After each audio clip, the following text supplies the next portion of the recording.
How to create an ebook cover using Canva.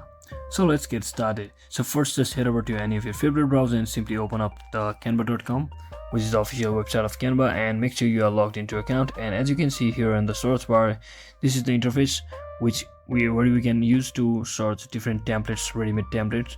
So I'll be simply searching for ebook cover, and once you're searching for that, here you'll be getting lots of templates. So I will simply choose one of these over here.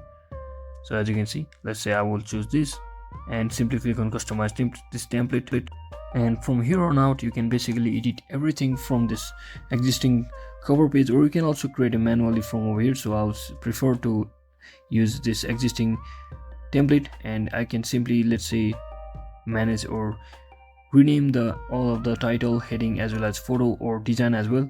So you can also actually change your image simply heading over to upload section and dragging and dropping any of the new images which you want to import or use in place of this existing template photo.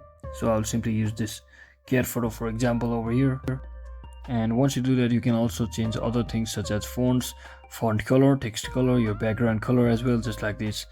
And that is exactly how you create your ebook cover on Canva. So thanks for watching, guys. Don't forget to like and subscribe to the channel.